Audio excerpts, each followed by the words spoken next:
Yan.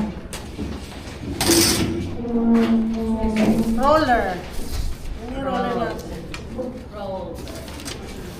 Tsaka French curve, hip curve. Full storage. Hip curve. Ito ma'am. Yan. Ay, naka-ready yan bago tayo magsukat. Okay? So, ano nga yung unang igunuguhit bago tayo Baseline. Baseline with the use of L square. Yan. Sa pantalon po, dahil marami tayo ditong extended, dapat medyo malaki po dito. So, depende sa laki ng katawan. Ano? So, ito po ay gagawa ako dito ng, magmamargin ako dito ng 3. 3. Parehas lang sa blouse. 3. Susukatin natin para pantay tayo. 3. 3. Yan po. Dito sa blouse, 4. Ito, 3. So, yan. Ano yun? Pawak na ako dito.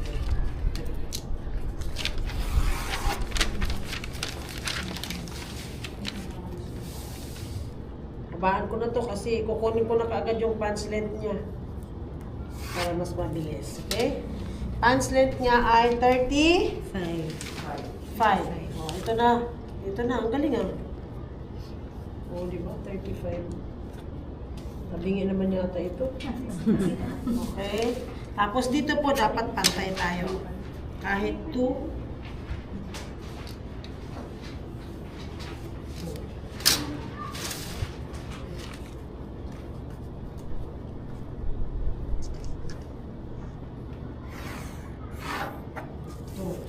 So, sukat din po tayo dito. Lagi tayong magtatapat-tapat para pantay.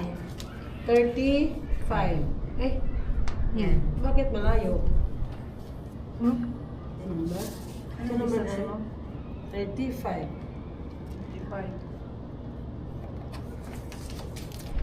Baka naduling lang ako. Yan. Okay? So, yan na po. Meron na tayong may pants length. Ito po yung PL. Ito po yung letter A. Okay? Sa pantalon po, bago po tayo kumuha ng waistline, mandatory po na magpagmula sa baseline, papasok po tayo sa loob ng 3/4 inch. 3/4. Mula kay letter A, pasok mandatory na pumasok ka ng 3/4 inch. Doon sa 3/4 inch, mag-start si waistline. Okay? Waistline ay 8 1/4. Pero kung maglalagay ng pleats, mag-a-add ng 1 inch. Laging mag-a-add ng 1 inch kung kayo'y magpaplano ng merong pleats. So, lalagyan ko ito ng pleats. So, siya po ay 8 1/4 maging 9 1/4. Yan, ito po.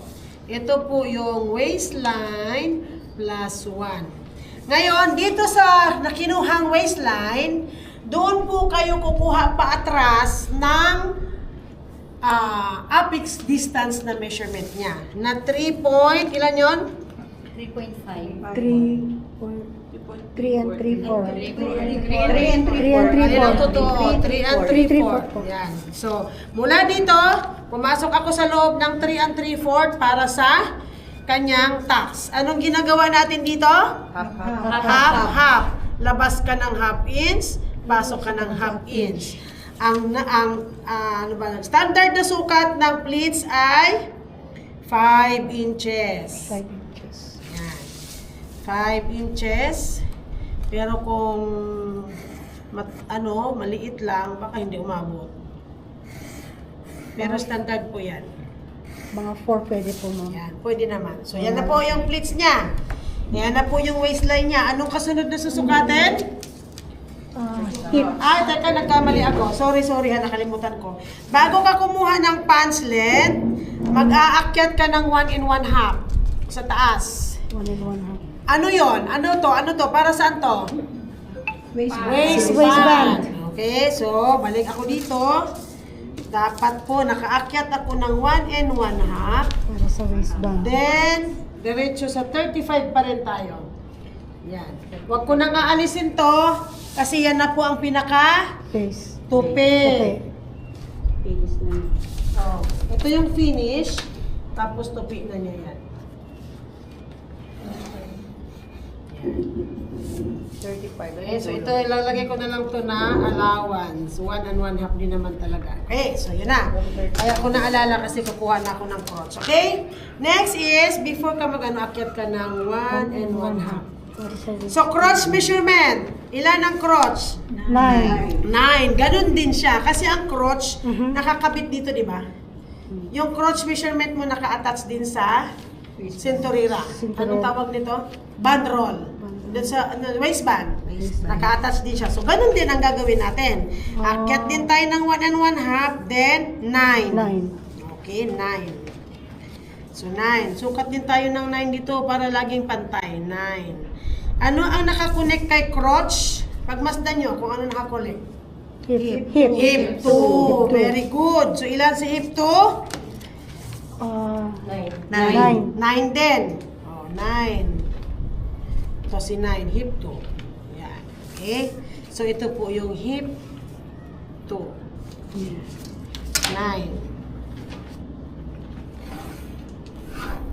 Yan. Ito yung crotch. Okay? Si crotch, nakakunik kay hip 2. Ngayon, napapansin nyo may sipiran tayo bago sa baba. So, yun po ay 2.5 inch ang ating iaakyat or 2 inches. Pero dapat po 2 and 1/2. 2 in 1 half. Yan. Standard.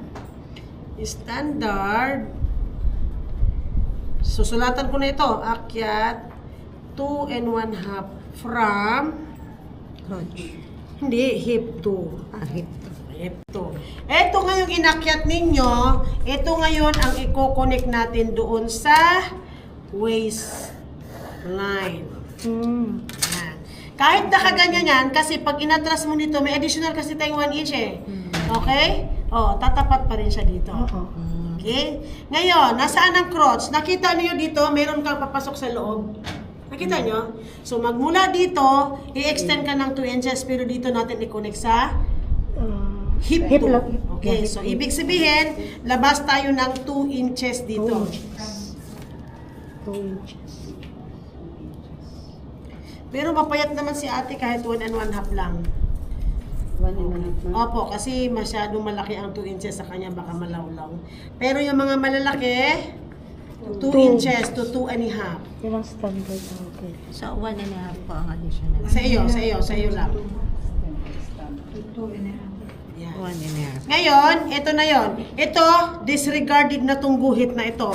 Ito lamang ay kinuha natin para lang doon sa May sipiran. reference. Pero, ito po talaga ang crotch mo, papasok doon sa loob. Yan. Okay? Yeah. Yan. Pagkaman mo siya. Disregarded na to. Kinuha lang natin yung tamang sukat ng papunta doon sa looban. Okay na, nakuha na. Ngayon, meron kayo napapansin sa mga pantalon na pag minsan ito napupunta dito, ito naman Yes po. Okay? Kasi hindi ginakuha yung gitna noon. Anong kukunin na gitna? May in-extend tayo na 1 and 1/2, yung iba 2 inches, yung iba 2.5. Hanggang 2.5 ito, ang extension nito. Ito, mandatory 2.5 din. Ang gagawin natin, kukunin natin yung gitna nito para hindi tayo magkapilipitan. Hindi ko na siya multiply, itutupi ko na lamang para madali. Yan. So, gitna. Yan na yung center ng, ito po ay center of crotch and hip 2 with extension. Naintindihan nyo ba yung ganyan? Yan. Ibig sabihin, kasama doon. Hindi hanggang hip lang. Okay, kalahati na siya. Ngayon, nasaan dito yung knee? Tuhod. Makikita niyo ba kung nasaan dyan? Wala siya, di ba? Okay. Hanapin natin si tuhod kung saan para mailagay na natin si level. Ang gagawin po natin is, ang crotch na lang tayo hanggang sa pants length. Hahatiin natin yan. Okay. Yan. Pag nahati na siya, okay na to. Ito po ay center of crotch and pants Length. length. Pag nakuha na siya, hindi yan ang tuhod. Nakuha na. After nun, akyat kayo ng 1 and 1/2. Ito po si knee level. Okay. Sa kalahati. Up ka ng 1 and 1/2.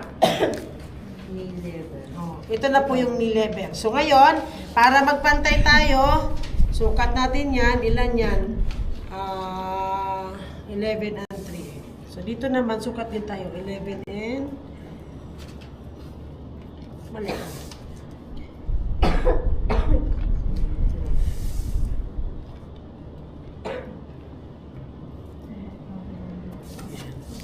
Laging ganyan kasi magtabi-tabingian tayo. So, okay na yan. Gagawin natin ito para straight tayo. Kung anong sukat dito, sukat din tayo dyan. Sukat din tayo kay bottom. Yan. So, ano ngayon? Ito ay 5 and 1/4. 5 and 1/4. Pagdating dito, 5 and 1/4. So, guhit na natin to para makita natin yung gitna.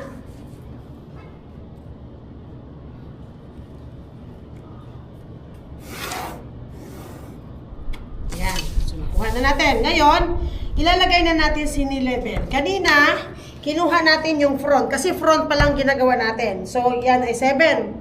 So, dapat 7 ang harap. Okay, paano gagawin natin? Yung 7 po ay ilalapat natin dito. Anong ibig sabihin? Dapat 3 and a half, 3 and a half.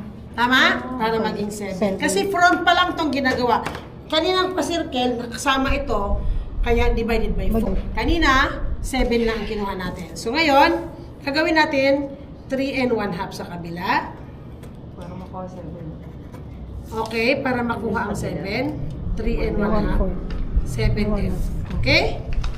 3 and 1/2, 3 and 1/2, disregarded na ito. Ang ginawa natin dito kanina, para lang ma-identify kung nasaan si tuhod. Pero pag nakuha na si tuhod, mag-uumpisa na kayo ng sukat sa gitna. Nagkakaintindihan tayo? Okay. O pag nakuha na yan, sa bottom na tayo. Ilan si bottom? Ilan? 3. So ganun din. 3, 3. Hindi. 3, 3. Okay? Sige, kasi 6 yan eh. Dinivide lang natin. So, dapat ito ay 3. Kabila din ay 3. Okay. So, nakuha na natin. Ayan na si bottom. Ayan na si bottom. Ayan si pants length. Ayan si knee level. Ayan si crotch. Kompleto na siya. Okay? Ikabit-kabit na natin yung mga pinagguguhit-guhit natin dyan kung anong kalalabasan nito. Ito po. Huwag kayong mag-umpisa dito kasi masyadong makurba, lalaki. Okay? So, dapat, igigitna mo lang siya. Dulo mo lang. Ganon din dito sa may, iaakyat din natin siya, i-connect natin sa baseline na ito. Pero pagdating sa knee, disregarded ang baseline, dito na tayo kukonek sa ating kinuha na knee level.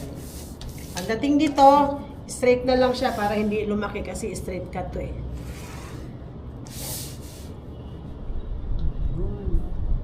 Ano, pantalo na? Yes po. See? Kita na. Pantalo na. Front. Okay, papaano si back? Yan. Expert ang TESDA pagdating sa pattern. Isa lang ang front and back. Para maging expert din kayo, ganito din ang gawin natin. Okay, pagdating sa back ng pantalon, ito po yung pinasok natin na 3/4. Magmula kay 3/4 para kay back, labas ka dito ng depende pa rin sa laki ng tiyan. Pero si ate kasi hindi naman siya ganon. 1 and 1/2 lang ang gagawin. Pero dito mag-start kay 3/4. So 1 and 1/2, okay? Yan. Labas. Labas. Labas ka ng 1 and 1/2 para makuha siya. Kasi napansin niyo yung pantalon, mas malaki ang back kaysa front. Basta tama ang sukat niyo sa waistline ng front, pagdating sa back, wala na yon. Sukat-sukat na yon. Okay? Pagdating dito sa pinasok niyo, may in-extend ka na 1 inch, pumasok ka din dito sa loob, bawiin mo. Pagdating sa back, bawiin mo ng 1 inch o kaya 3/4. Yan. Pag nakuha na si 3/4, ikaw po ay aakyat ng 1 1/2. Yan. Babalik mo siya. Tapos itong nilabas mo, i-connect mo na doon kay back. Back. Paano po yung waistband ng back? Kadugtong to, be. Kadugtong yan. Buuhin mo to eh. Yan. Tapos ito, lalagay mo na siya dito sa... Teka, ba't mo na yan?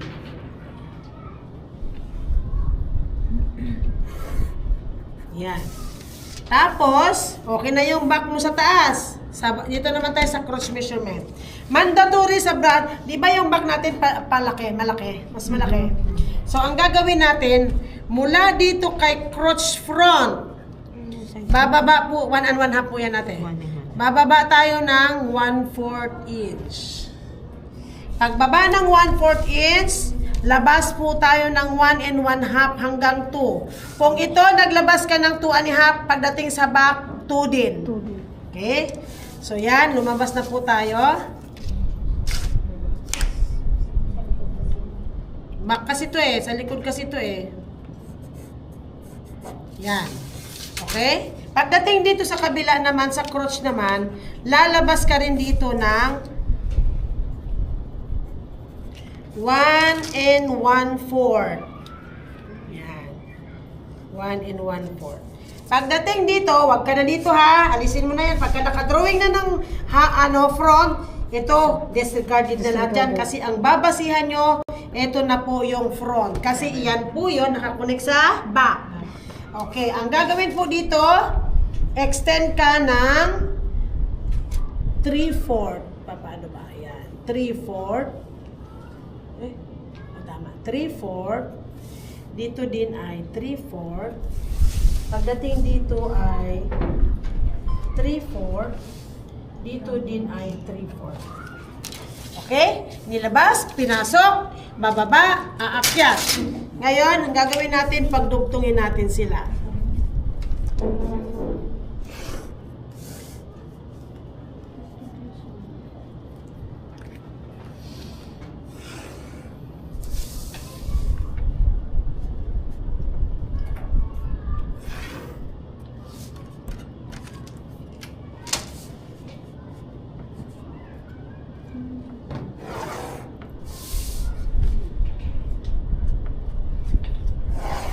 Yan.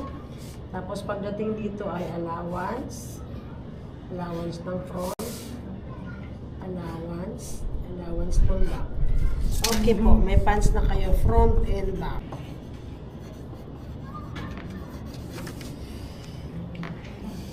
Ganun lang kadali.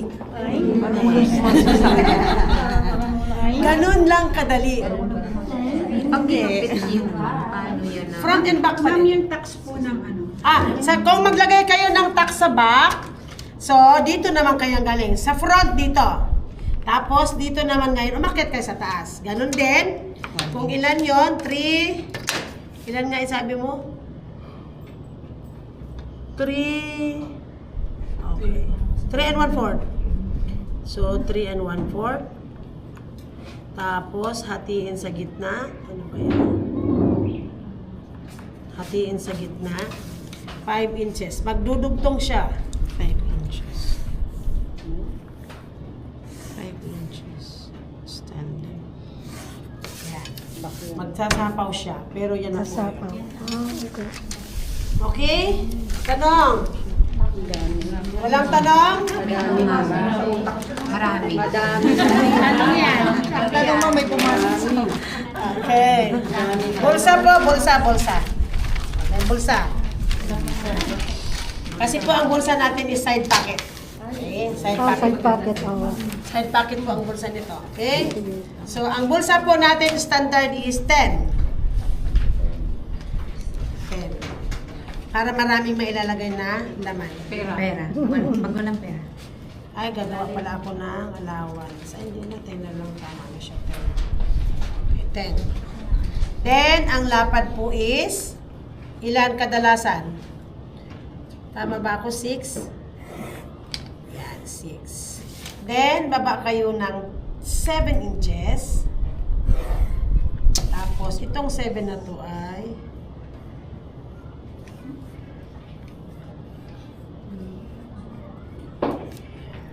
Meron ba ako ng kunting ng papel?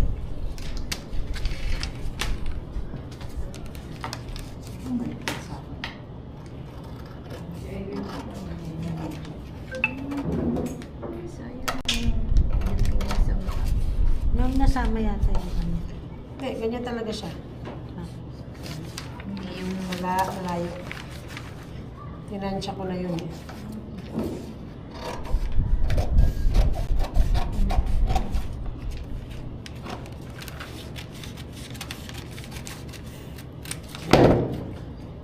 Yan po yun. Ah, okay. Yan. Okay? Next is zipper ply. Ang zipper ply ay ito. Ito, yung pagkakabitan ng zipper. Okay? Ang zipper ply po is, ang haba po ay dipnip po nito. Ito po ngayon ang pagbabasihan nyo. 7. So, dapat po ay 7. Dito tayo. Dalawa kasi. Yan. 7. Saan ako yung 7? Ito. Yung doon, sinakit niya sa micro. Sa may, Ah, Okay. sa kasama. 7. Ang lapad po niya is 2. Yan. Tapos 7 siya dito. Pero nagbalansi ako yan. Kaya lang, pagdating dito sa 5.5, oh. Diba may ganyan siya? Yes, ma'am.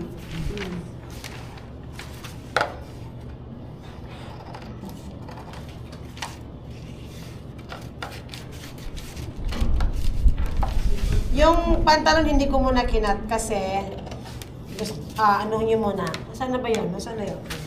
Ito po ay pag-aralan niyo po muna ng mabuti.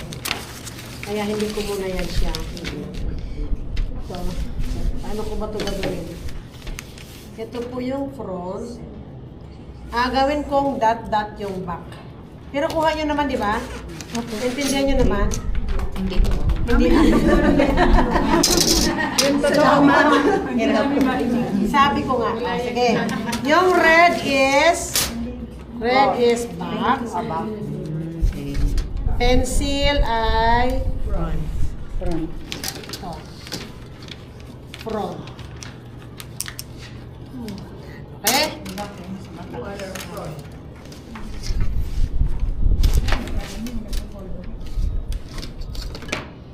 Pinahirapan niyo ako. Ay, kulang pa ako dito. Kasi wala pa siyang clothes sa back. Dapat po may clothes pa sa back. Ayan.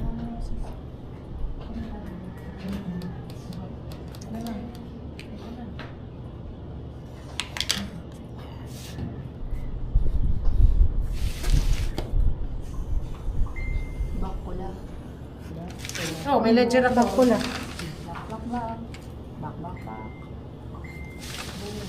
Yung pencil daw ay front. Ma'am, ibig sabihin po, pag i-repeat po yan, parehas, ano po yan? Lahat po. Meron niyang back front and back front. Diba ba? Ito, gupit mo siya dito. Back. Tapos, back, front. Front, front, back, back. Yan. Back na lahat. Dito ka lang mag-adjust. Kailangan kita lahat. Pero ma'am, pwedeng gumawa ng Yes, pwede po. Pero, magkaiwalay. oh, pwede. Kung saan kayo mas mabilis, Ah, sige po. pwede pong gawin. Walang bawal. Basta magkaisa tayo ng finished product. Pantalon na susuotin nyo. Kasi ang problema baka mamaya. Baka maging palda. Madyama ang kalalabasan na hindi ko nagawa yun. Yan. Tokong na lang ma'am. Oo, maging tokong na lang. Yan po siya ha. Yan ang back.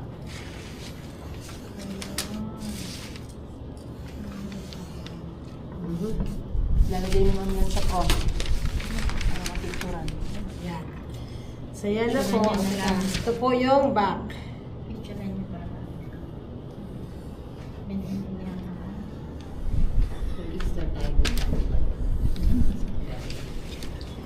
X back, yung red. Ball pen, pencil is Pencil. okay? Okay, tanong. Tanong. Subukan nyo.